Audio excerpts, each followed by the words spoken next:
नक्की तुम्हाला ही बातमी कधी आणि कशी समजली? मला जरा थोडं डिटेलमध्ये सांगता आलं तर बरं होईल. जयने विचारलं. सांगते ना. आम्हाला संध्याकाळी फोन आला इथल्या पोलीस स्टेशनमधून. इथले पोलीस स्टेशनचे इन्चार्ज आमच्या वडिलांचे चांगले ओळखीचे होते. त्यांनी फोन करून सांगितलं की तुमच्या वॉचमन रवीने आत्महत्या केली आहे. ॲक्च्युली झालं असं की दर 2-2.5 महिन्यांनी आम्ही बंगल्याचं पेस्ट कंट्रोल करतो.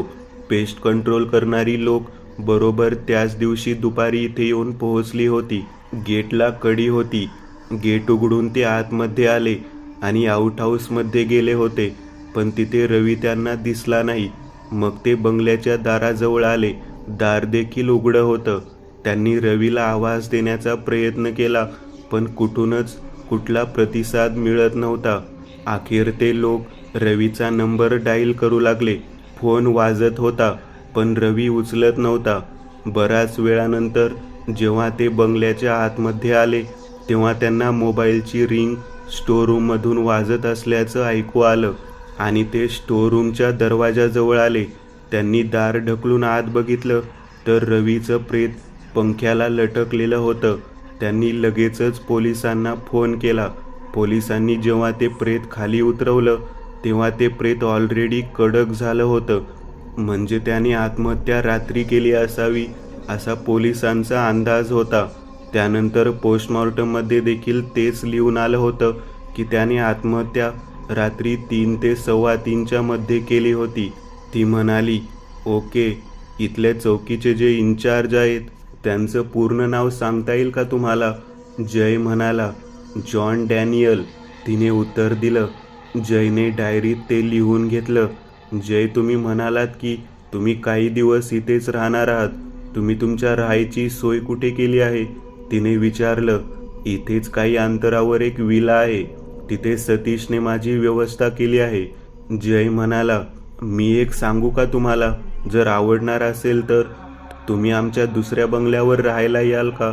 खरंच मी तुम्हाला सांगू नाही शकत. मी तुमची खूप मोठी फॅन आहे. तुमच्याबरोबर थोडा वेळ घालवता आला तर खूप आनंद होईल मला. प्लीज नाही म्हणू नका. आणि दुसरी गोष्ट म्हणजे तुम्ही जे शोधायचा प्रयत्न करत आहात त्यात मला देखील तुमची मदत करायला आवडेल. एक वेगळं थ्रिल आहे यात. ती म्हणाली. प्लीज नाही म्हणू नका. ती आता खूपच जास्त फोर्स करू लागली होती. जयला काय करावं ते कळत नव्हतं. अखेर तो तयार झाला. थँक्यू सो मच, ती म्हणाली. चला जायचं का खाली? तिने विचारलं. तुम्ही व्हा पुढे, मी आलोच. एक कॉल करायचा आहे, जय म्हणाला. ती निघून गेली आणि जयने आता कमिशनर कश्यप यांना फोन लावला. हॅलो, बोल जय. मी तेच म्हटलं, 2 दिवस झाले तुझा एकही फोन कसा नाही आला? नाही सर, आज मी तुम्हाला अनिशाबद्दल काही विचारायला फोन केलेला नाही. खरं तर माझं दुसरं काम होतं. जय म्हणाला. काय काम आहे तुझं? त्यांनी विचारलं. सध्या मी पाचगणीला आहे. पाचगणीच्या पोलीस स्टेशनचे इन्चार्ज आहेत जॉन डॅनियल म्हणून. मला फक्त तुमची मदत अशी हवी होती की मी सध्या एका माणसाच्या आत्महत्येच्या केसबद्दल माहिती काढत आहे. पाचगणीला एका बंगल्यात त्या माणसाने आत्महत्या केली होती. त्या केस संदर्भातले सगळे पुरावे आणि कागदपत्र मला बघायचे होते. तुम्ही शिफारस केली तर मला त्या कागदपत्रांचा ॲक्सेस लवकर मिळेल. जय म्हणाला. अरे एवढंच ना, काही काळजी करू नकोस. 15 मिनिटात तुला स्वतःच जॉनचा फोन येईल. काळजी करू नकोस, मी बोलतो त्याच्याशी, कश्यप म्हणाले. आणि दुसरं म्हणजे अनिशाची केस आम्ही क्लोज होऊ देणार नाही, हे मी तुला परत एकदा सांगतो. बाय द वे, बरं वाटलं ऐकून. त्या फेजमधून तू आता बाहेर निघाला आहेस, कश्यप म्हणाले आणि त्यांनी फोन ठेवून दिला. जय आता टेरेसवरून खाली आला. राहून राहून त्याच्या डोक्यात तो एकच प्रश्न फिरत होता की या माणसाने आत्महत्या करायला स्टोअरूम का निवडली? रात्री 3 ते 3:15 वाजता याने आत्महत्या केली होती. त्यासाठी तो त्याच्या आउट हाऊसमध्ये देखील ते करू शकला असता. तो हॉलमध्ये आला. ती हॉलमध्ये बसलेली होती. सतीशचा चेहरा जरा पडलेला होता, कारण सतीशला कदाचित समजलं होतं की आता जय त्या हॉटेलवर जाणार नाही त्याचं कमिशनचं नुकसान झालं या गोष्टीमुळे कदाचित तो थोडासा नाराज दिसत होता. सतीश, एक काम होतं, मला जरा आउट हाऊस बघायचं होतं. चावी असेलच तुझ्याकडे? जय म्हणाला, हो सर, चला तुम्हाला दाखवतो. सतीश म्हणाला. ती देखील आता जागची उठून उभी राहिली आणि त्यांच्याबरोबर मागे यायला निघाली. जय, सतीश आणि संजना तिघेही आता मागे आले. सतीशने आउट हाऊसचं कुलूप उघडलं. 2 खोल्यांचं ते आउट हाऊस होतं. आतमध्ये एक पलंग, काही खुर्च्या, भांडी, एक टीव्ही, फ्रीज असं सगळं काही होतं. कसली कमतरता नव्हती. शिवाय छताला एक सिलिंग फॅन पण होता. जयने त्या आउट हाऊसवर नजर टाकली. आउट हाऊसच्या छतापासून जमिनीपर्यंतची उंची देखील बऱ्यापैकी होती. म्हणजे जर त्याला आत्महत्या करायची होती तर तो इथेही करू शकला असता. त्याच्या मनात तो एकच प्रश्न फिरत होता. काही वेळ तसाच गेला. त्याची त्या खोल्यांच्या कोपऱ्यावर फिरणारी नजर प्रत्येक मिनिटानंतर त्याच्या डोक्यात कसलं तरी कॅल्क्युलेशन सुरू असल्याचं पाहून तिला खूप कुतूहल वाटत होतं. आणि प्रत्येक कॅल्क्युलेशन नंतर तो स्वतःच्या डायरीमध्ये काहीतरी लिहायचा. तो काय लिहायचा हे फक्त त्यालाच माहिती असायचं. त्याचं अक्षर फक्त त्यालाच वाचता येईल असं होतं. ठीक आहे सतीश, असं म्हणून जय आता त्या आउट हाऊसमधून बाहेर परत एकदा अंगणात आला. सतीशने आउट हाऊसला कुलूप लावलं. मग जायचं का आपण आमच्या बंगल्यावर? तुम्ही पण प्रवासामुळे थकले असाल, थोडा आराम करून घ्या. हवं तर आपण संध्याकाळी परत इथे येऊ. ती म्हणाली, हो चालेल. तो म्हणाला. सतीशच्या चेहऱ्यावर निराशा होती. संजना मात्र उल्हासित होऊन तिथून आता पुढच्या बाजूला निघून गेली. जयने तिथेच थांबत आता खिशातून वॉलेट काढलं. 1500 रुपये काढून त्याने सतीशच्या हातावर ठेवले. अहो सर, हे काय? अरे मॅडम शेवटच्या मिनिटाला आल्या आणि आता त्यांच्या बंगल्यावर मी राहायला जातोय. तुझं कमिशनचं नुकसान झालं तेच भरून काढलं. तुझी अजूनही मदत लागणार आहे, त्यासाठीच हे छोटंसं गिफ्ट समज. जय म्हणाला. सतीशच्या चेहऱ्यावर जरासा आनंद झळकू लागला. जय आता तिथून पुढे आला. ती आता गेटजवळ जाऊन थांबली होती. जयने आतमध्ये जाऊन त्याची बॅग खांद्याला लावत उचलली आणि तो बाहेर आला.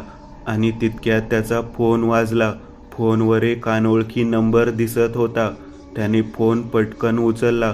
त्याला कल्पना होती की हा फोन कदाचित जॉन डॅनियलचा असेल. कश्यप सरांचं त्यांच्याशी बोलणं झालं असेल हा अंदाज त्याला होता. हॅलो, मिस्टर जय पाठक बोलत आहात का? मी पाचगणी पोलीस स्टेशनचा इन्चार्ज जॉन डॅनियल बोलतोय. आताच पुण्याचे कमिशनर साहेब कश्यप यांचा फोन आला होता. त्यांनी असे सांगितले की तुम्ही पाचगणीमध्ये आहात आणि तुम्हाला कोणत्या तरी माणसाच्या सुसाईड केसबद्दल काही माहिती हवी आहे. त्यांनी तुमचा नंबर दिला होता. तुम्ही कुठे आहात? पोलीस चौकीला येता येईल का तुम्हाला आता? त्याने विचारलं. हो, मी पाचगणीमध्येच आहे. मी अर्ध्या तासात तिथे पोहोचतो. जय म्हणाला. काय झालं? कोणाचा फोन होता? संजना गेटच्या बाहेर पोहोचली होती. इथल्या पोलीस स्टेशनचे इन्चार्ज जॉन डॅनियल यांचा फोन होता. त्यांनी बोलावलं आहे. रवीच्या आत्महत्येशी निगडीत असलेल्या केस फाईलचे कागदपत्र आणि फोटोज मला हवे होते बघायला. जय म्हणाला. पण इतक्या लगेच कसे काय तुम्ही हे अरेंज केलं? संजनाने विचारलं. आहेत थोडेफार माझे पण सोर्सेस. एक काम करायचं, तुम्ही बंगल्यावर जावा, मी पोलीस स्टेशनला जाऊन येतो. जय म्हणाला. मी सुद्धा येते की, अर्थात तुम्हाला काही प्रॉब्लेम नसेल तर. तिने विचारलं. मला काय प्रॉब्लेम असणार आहे? जय आता त्याच्या गाडीत बसला आणि ती देखील पुढच्या सीटवर त्याच्या बाजूला येऊन बसली. दोघेही तिथून निघाले. पाचगणी मार्केटच्या पासून काही अंतरावर पोलीस चौकी होती. गाडी पोलीस स्टेशनच्या समोर आणत जयने थांबवली. दोघेही उतरले आणि आतमध्ये गेले. पाचगणीसारख्या छोट्या शहरात फार काही घटना घडायच्या नाहीत, त्यामुळे लॉकअप्स जवळपास रिकामेच होते. पोलीस स्टेशनमध्ये स्टाफ अगदी निवांत होता. कोण हवंय तुम्हाला? एका हवालदाराने जयला विचारलं. जॉन सरांना भेटायचं होतं. माझं नाव जय पाठक आहे. हवालदारने मान हलवली आणि तो आतमध्ये चालत गेला. एका केबिनच्या आत जात त्याने त्यांना बातमी दिली आणि काही वेळातच तो बाहेर आला. ठीक आहे साहेब, तुम्ही जाऊ शकता आतमध्ये, तो म्हणाला. जय आणि संजना आता दोघेही केबिनच्या आतमध्ये गेले. एक 50-55 वर्षाचा अनुभवी व्यक्ती खुर्चीवर बसला होता. अंगावर पोलीस युनिफॉर्म होता, डोळ्याला चष्मा होता आणि समोर एक रजिस्टर आणि 1-2 फायली उघड्या होत्या. Hello, please take a seat, John म्हणाला. जय आणि संजना दोघे बसले.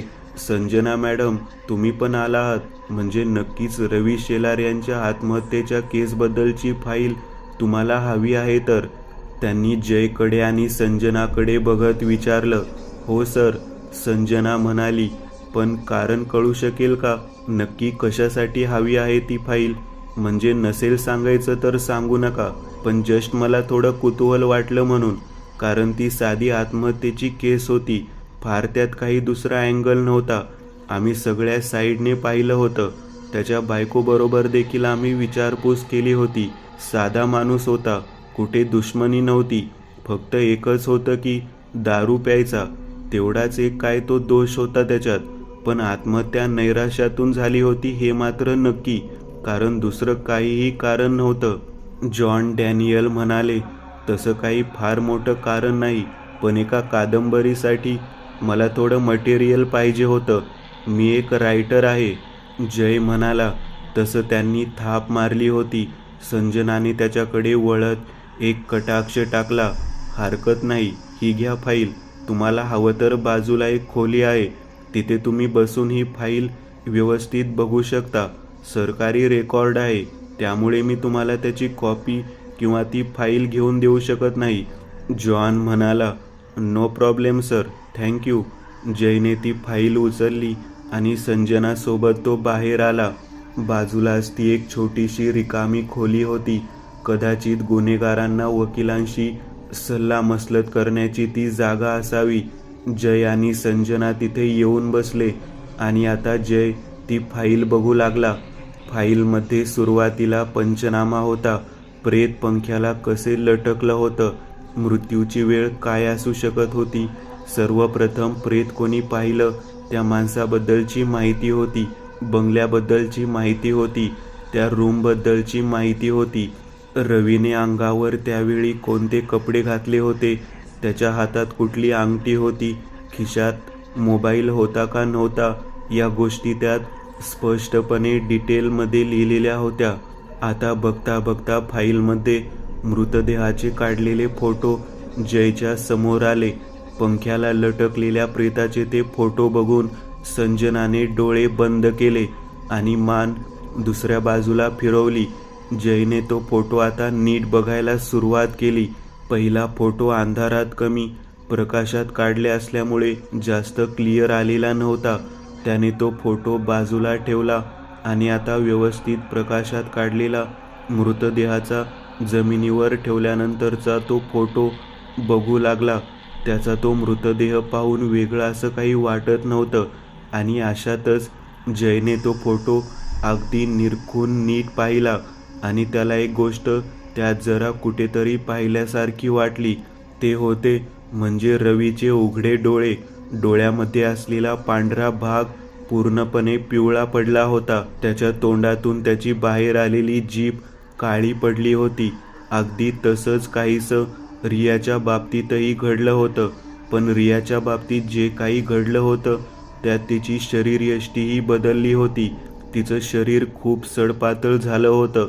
पण रवीच्या बाबतीत ती तसं काही दिसत नव्हतं. पण हो, एक गोष्ट होती, ती म्हणजे त्याचे देखील तोंडातले पुढचे काही दात पडले होते. त्याच्या देखील चेहऱ्याचा रंग निस्तेज झाला होता. म्हणजे रवी आणि रिया या दोघांच्या अवस्थेमध्ये काहीतरी साम्य होतं आणि जे साम्य होतं तो गोष्टी कोणताही योगायोग नव्हता. जयला आता कुठेतरी लिंक लागली होती. अगदी हीच अवस्था रियाची देखील आहे. तिची जीभ देखील काळी पडली आहे, तिचे डोळे देखील पिवळे पडलेत, तिचा चेहरा निस्तेज झालाय, तोंडातले पुढचे दात पडलेत. आणि रवीची देखील काहीशी तशीच अवस्था आहे. जिभेचं काळं पडणं, डोळे पिवळे होणं, तोंडातले दात पडणे हा योगायोग नाहीये नक्कीच. आणि मुख्य म्हणजे रवीने आत्महत्या स्टोरूममध्येच केली आहे. नक्की काय असू शकेल? असं तर नाही की रियाला ज्या पिशाच्याने ग्रासलं ते रवीचंच पिशाच आहे, पण रिया तर म्हणते की तिला खूप सारे लोक तिला दिसतात. हे काहीतरी विचित्रच आहे. जय तोंडातल्या तोंडात काहीतरी पुटपुटत होता, कसला तरी हिशोब लावत होता आणि विचित्र अक्षरात डायरीमध्ये काहीतरी लिहित होता. संजना ते नुसतंच बघत होती. मृतदेहाची ओळख पटवण्यासाठी आलेल्या लोकांमध्ये काही नाव लिहिलेली होती. त्यात छाया शेलार, सुभान जाधव, राकेश मेहता, मिलिंद उकंडे ही 4 नावं होती. ही साक्षीदारांमध्ये जी 4 नावं लिहिली आहेत, या लोकांना तुम्ही ओळखता का? जयने संजनाला विचारलं. हो, छाया म्हणजे रवीची बायको. राकेश माझा कझन आहे. तो त्या दिवशी आमच्या दुसऱ्या बंगल्यावर त्याच्या मित्रांसोबत राहायला आला होता. मिलिंद हा देखील राकेशचाच मित्र, पण सुभान शेलार कोण हे माहीत नाही. हा कदाचित रवीचा मित्र असावा. संजना, आता हे बघा, मृतदेहाचा हा फोटो नीट बघा. मगाशी तुम्ही म्हणालात ना तुम्हाला थ्रिल हवंय. तुम्हाला थोडंसं थ्रिल इथं अनुभवायला मिळेल. निलिमा यांच्याशी तुमचं बोलणं झालं असेल. त्यांनी रियाची झालेली अवस्था तुम्हाला सांगितलीच असेल. इथे रवीची देखील हीच अवस्था आहे. रियाची अवस्था खूपच जास्त खराब आहे, पण रवीच्या या मृतदेहामध्ये देखील काही गोष्टी अशा आहेत ज्या मी रियाच्या शारीरिक अवस्थेत पाहिल्यात. ते म्हणजे रवीची जीभ पूर्णपणे काळी पडली आहे, रियासारखीच. रियाचे डोळे जसे पिवळे पडले होते तसेच रवीचे पडलेत. या दोघांच्या अवस्थेत जे साम्य आहे त्यामागचं कारण देखील एकच आहे. जय म्हणाला. संजना जयकडे नुसती बघत राहिली. तिला आता भीती वाटत होती. जयने फाईलमधला तो पंचनामा आणि तिथे असते ते फोटो स्वतःच्या मोबाईलमध्ये फोटो काढून सेव्ह करून घेतले. ती फाईल आता जॉन सरांना परत करत जय आणि संजना तिथून निघाले. आधी आपण माझी गाडी घेऊ, मग तिथून आमच्या बंगल्यावर जाऊ, ती म्हणाली. ओके. जयने गाडी स्टार्ट केली. तिथून तिच्या म्हणण्यानुसार आता ते सर्वात आधी त्या बंगल्याजवळ आले जिथे तिने तिची गाडी पार्क केली होती. सतीश आता अंगणात त्याचं अर्धवट राहिलेलं गार्डनिंगचं काम पूर्ण करत होता. सतीश, माझं तुझ्याकडे जरा एक काम होतं. जयने गेटच्या बाहेरूनच सतीशला आवाज दिला. सतीश गेटजवळ आला. बोला ना सर. सतीश आता जायचं कुठलेही काम ऐकायला तयार होता. मला एक सांग, रवीचा कोणीतरी मित्र आहे जो पाचगणी मार्केटमध्ये एक छोटंसं हॉटेल चालवतो. त्याचं नाव काय होतं? जयने विचारलं. नाव नाही माहिती, आडनाव माहिती आहे. जाधव म्हणतात त्याला सगळे. मला त्याच्यासोबत जरा बोलायचं होतं. म्हणजे रवीच्या सगळ्यात जवळचा तोच होता. रवीचा आत्महत्या करण्यामागचं नक्की कारण कोणालाच नीट माहीत नाहीये, पण जाधव त्याचा मित्र होता. त्याला तरी रवीने बोलता बोलता कधीतरी सांगितलं असेल एखादी गोष्ट जी रवीला त्रास देत असावी, ज्यामुळे तो आत्महत्या करायला प्रवृत्त झाला. कधी जाता येईल आपल्याला त्याच्याकडे? जयने विचारलं. आज नको. मला वाटतं आपण उद्या जायचं का? कारण मी निघालो होतो. जरा बायकोला घेऊन दवाखान्यात जायचंय. सतीश म्हणाला. चालेल, उद्या जाऊ आपण. जय म्हणाला. जय परत एकदा गाडीत येऊन बसला. संजना तिच्या गाडीत बसलेली. तिने गाडी स्टार्टही केली होती. आता तिची गाडी पुढे आणि जयची गाडी तिच्या मागे होती. त्याच रस्त्याने काही अंतर पुढे आल्यावर उजव्या बाजूला जाणाऱ्या वाटेकडे तिने गाडी वळवली आणि समोर त्यांचा एक आलिशान बंगला दिसू लागला. तिची गाडी येताना बघूनच बंगल्याच्या वॉचमनने गेट उघडलं. तिने गाडी बंगल्याच्या गेटमधून आत घेतली. आतमध्ये गाड्या पार्किंग करण्यासाठी मागच्या बाजूला जागा होती. जयने पण त्याची गाडी तिच्या गाडीच्या मागे घेत गाडी बंगल्याच्या मागे आणली आणि गाडी लावली. तो गाडीतून उतरला. बॅग खांद्याला लावली. आता ती मनमोकळेपणाने त्याच्याशी बोलत होती, पण त्याच्या डोक्यात वेगळेच विचार सुरू होते. बंगला फारच आलिशान होता. 2 मजली बंगला, त्यावर टेरेस, सगळ्या गोष्टी अगदी बाहेरून इम्पोर्ट करून आणल्यासारख्या या बंगल्यामध्ये सजवल्या गेल्या होत्या. महागडी पेंटिंग्स, महागडे शोपीस, एक मोठं झुंबर, इटालियन मार्बल, सगळं काही त्या बंगल्यात होतं. इतकंच नाही तर बंगल्याच्या मागच्या बाजूला 3 जेन्स सेट पण होते, जेणेकरून इलेक्ट्रिसिटी गेली तरी या बंगल्यातली लाईट आणि यातली उपकरणं बंद पडणार नाहीत, याची काळजी घेण्यात आली होती. सर, खरंच माझं भाग्यच तुम्ही आमच्या घरी आलात. खरं तर मला खूप बोलायचं आहे तुमच्याशी, तुमच्या कादंबऱ्यांबद्दल, तुमच्याबद्दल जाणून घ्यायचे मला खूप सारं. नक्की तुमची काय थॉट प्रोसेस असते एखादं नॉवेल लिहिण्याच्या वेळी? तुम्हाला कसं सुचतं हे सगळं? मला तुम्हाला विचारायचं आहे. I hope you don't mind. Sanjana म्हणाली, खरं तर मलाही आवडतं असं कोणी विचारलं तर. आणि by the way, thank you so much, तुम्ही तुमच्या घरात मला इन्व्हाइट केलं त्याबद्दल. जय म्हणाला. त्याचं ते बोलणं ऐकून ती अजूनच उल्हासित झाली. सरिता, हे आपले पाहुणे आहेत, यांच्या देखभालीत कोणती कसूर राहता कामा नये. त्यांना काय आवडतं जेवायला ते विचार आणि तोच बेत कर. मी पण आता काही दिवस इथेच राहणार आहे. घरातल्या केअरटेकरला ती म्हणाली. घराच्या हॉलमध्ये आता एकूण 4 नोकर दिसत होते आणि ती केअरटेकर सरिता, जी एक मध्यमवयीन स्त्री होती. चला सर, मी तुम्हाला तुमची रूम दाखवते, संजना म्हणाली आणि ती आता जिन्याने वर चालू लागली. जय बंगला पाहत पाहत तिच्या मागे चालत होता. ते पहिल्या मजल्यावरती आले. त्याला बाल्कनी असलेली एक सुंदर खोली देण्यात आली होती. खोली खूपच आलिशान होती. त्याने बॅग ठेवली. तुम्ही फ्रेश होऊन घ्या, थोडा आराम करा, काही वेळातच मी निरोप पाठवते जेवणासाठी, संजना म्हणाली आणि तिथून निघून गेली. जयने लावून घेतलं. पहिले तर त्यांनी सिगरेट पेटवली. बराच वेळ झाला त्याने सिगरेट ओढली नव्हती. सिगरेट ओढत ओढत तो बाल्कनीमध्ये येऊन थांबला. डोक्यात खूप सारे प्रश्न होते. रियाची अवस्था कशी असेल आता, हा प्रश्न मनात येत होता. स्थळ, स्वामीजींचा आश्रमात असलेली डार्क रूम. रिया पलंगावर झोपलेली होती. त्या डार्क रूममध्ये काही अंतरावरच खुर्चीवर तिची आई म्हणजे निलिमा बसलेली होती. तिचे वडील तिथे नव्हते. त्या खोलीची एकंदर दशा आणि त्या खोलीत ठेवलेल्या वस्तू पाहून निलिमा जराशी घाबरली होती. सगळ्या भिंतींना काळा रंग देण्यात आलेला होता. जागोजागी देवाधिकांचे अस्त्र शस्त्र असलेले फोटो लावलेले दिसत होते. त्या मोठ्या खोलीत मध्यभागी एक यज्ञकुंड जमिनीतच बनवलेलं दिसत होतं आणि त्या यज्ञकुंडाच्या मधोमध एक त्रिशूल उभं केलेलं दिसत होतं. खोलीच्या भिंतीजवळ जागोजागी छोट्या कुंड्या ठेवलेल्या दिसत होत्या, ज्यात काही तुळशीची रोप दिसत होती. निलिमाजी, घाबरू नका. या खोलीचं एकंदर स्वरूप बघून तुम्हाला भीती वाटत असणं स्वाभाविक आहे. पिशाच्या बाधेने ग्रस्त असलेल्या रुग्णांना आम्ही इथे ठेवतो. स्वामीजी जरी इथे नसले तरी आम्ही आहोत. त्यांच्याकडूनच आम्हाला दीक्षा मिळाली आहे. आम्ही रिया आणि तुम्हाला काहीही होऊ देणार नाहीये. राघव म्हणाला. ती अजून शुद्धीवर का येत नाहीये? निलिमाने विचारलं. तिला एक काढा पाजण्यात आला होता काल, जेव्हा आपण तुमच्या घरातून निघालो तेव्हा. त्यात काही गुण असे आहेत की ते पिशाचग्रस्त व्यक्तीला निद्रेमध्ये ठेवतात.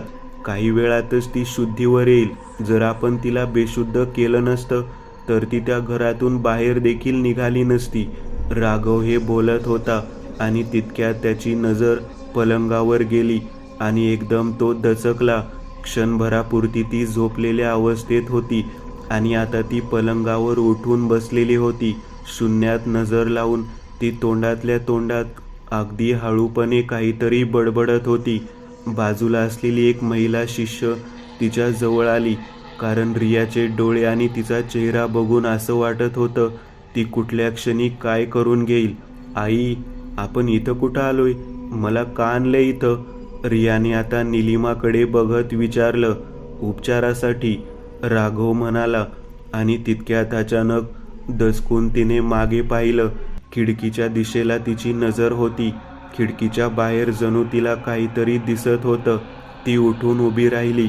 एक विकृत स्मित हास्य करत ती खिडकीजवळ गेली. खिडकी बंद होती.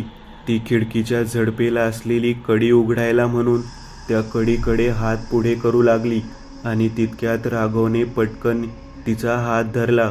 काय झालं? खिडकी का उघडत आहेस तू? तुला इथे गुदमरल्यासारखं होतंय का? राघवने विचारलं. नाही. मग? तिला आत यायचंय. रियाने अगदी विचित्र असं स्मित करत ते वाक्य म्हटलं. राघवने बाहेर बघितलं पण कोणीच नव्हतं. ती दरवाजातून नाही येऊ शकत? राघवने विचारलं. नाही, तिथून नाही येऊ शकत ती. रियाने दारावर बांधलेल्या लाल कापडातील त्या वस्तूकडे बघत म्हटलं. त्याने बाजूला असलेल्या महिला शिष्याला कसला तरी इशारा केला. ती त्या खोलीतून बाहेर निघून गेली आणि 2-3 मिनिटातच ती परत आली. तिच्या हातात एक ग्लास होता. तो ग्लास तिने राघवकडे दिला. रिया, हे घे, तुला तहान लागली असेल ना? राघवने तो ग्लास तिच्या हातात दिला. तो ग्लास तिने हातात घेतला आणि ओठाला लावला. त्यातला एक घोट पिल्यावरच ती ग्लास ओठापासून बाजूला करण्याचा प्रयत्न करू लागली. पण राघवने लगेचच तिचा हात तसाच धरून ठेवला आणि लगेचच त्या महिला शिष्याने येत रियाला दुसऱ्या बाजूने धरलं आणि त्या ग्लासमधलं द्रव्य तिला प्यायला लावलं. ते द्रव्य पिल्यानंतर तिचे डोळे एका क्षणात पिवळ्याचे पांढरे झाले आणि 2-3 मिनिटं ती नुसती शून्यात नजर लावून खिडकीच्या बाहेर बघू लागली. पुढच्याच क्षणी तिने शरीराला एक झटका दिला आणि ती जमिनीवर पडली.